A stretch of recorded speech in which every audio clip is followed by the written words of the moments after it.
Easter Island and its mysterious history are slowly disappearing under rising seas. In recent years, waves have begun to reach dozens of ancient statues that are dotted around the island's coast. Many believe these stone statues, carved between 1100 and 1680, could hold clues as to why and how Easter Island's civilization collapsed centuries ago. But the UN has warned they could be engulfed by waves entirely, with sea levels set to rise as much as 6 feet by 2100. Nicholas Casey, a New York Times correspondent based in Colombia, visited the remote island and wrote an in-depth feature on the issues facing it. Nobody really knows how the colossal stone statues that guard Easter Island were moved into position. We also don't know why during the decades following the island's discovery by Dutch explorers in 1722, each statue was systematically toppled, or how the population of Rapa Nui Islanders was decimated. Shrouded in mystery, this tiny triangular landmass sits in the middle of the South Pacific, 1,289 miles from its nearest neighbor. The remains could add more data to show it's not a simple or straightforward answer to what happened, said Jane Downs, a professor of archaeology at the University of the Highlands and Islands in Scotland. However, the landscape is quickly changing and soon these statues could be gone forever, taking with them any clues about what happened to this civilization.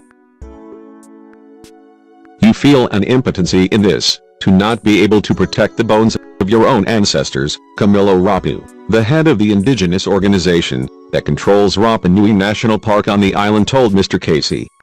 It hurts immensely. Studies have revealed low-lying Pacific islands are already feeling the effects of sea level rise. The tiny Marshall Islands and Kiribati, coral atolls north of Fiji, are at risk of being swamped by rising water. The Solomon Islands in the South Pacific are of key scientific interest as they lie in a hotspot, with sea levels rising higher than the global average. It is feared the rise in sea levels will cause widespread erosion and inundation of low-lying atolls in the Pacific. Easter Island has just 6,000 residents and more than 100,000 visitors each year, injecting up to $70 million into the economy each year.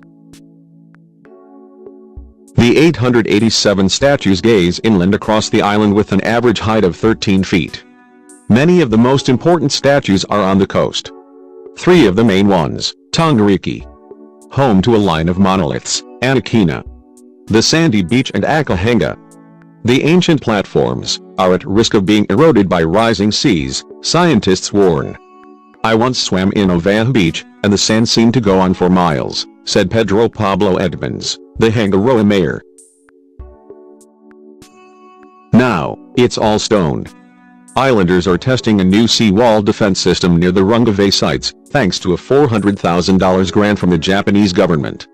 It remains to be seen how effective this will be, and whether islanders will have to move the statues away from the coast to save them in any case. Officials say they are already considering anchoring carvings to stable stone, or moving them to a museum. The mysterious island has been the focus of much interest since it was first discovered by the Europeans around 300 years ago.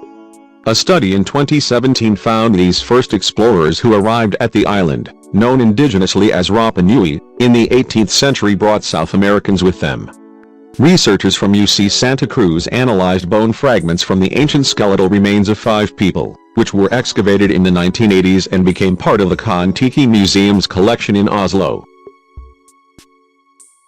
Some experts believe the island was inhabited from 300 to 480 onward, while others put this date closer to 700 to 880.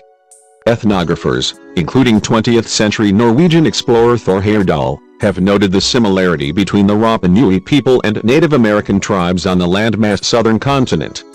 And DNA from South American tribes can be found in the island's modern population.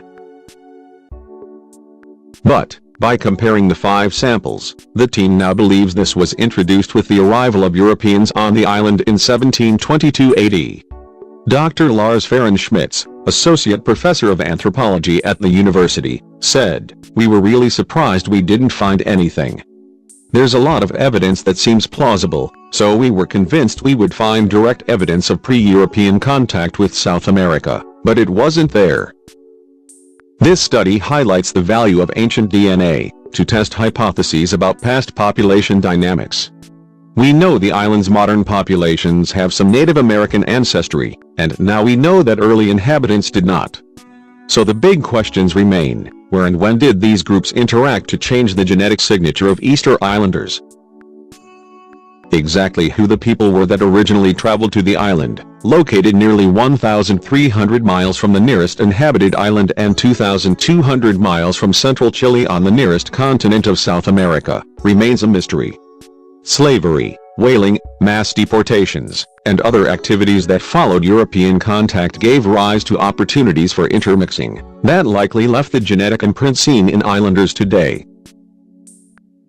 The most likely scenario is that there wasn't a single episode, Dr. Fahrenschmitz added, acknowledging that his results answer one question but leave many others unanswered.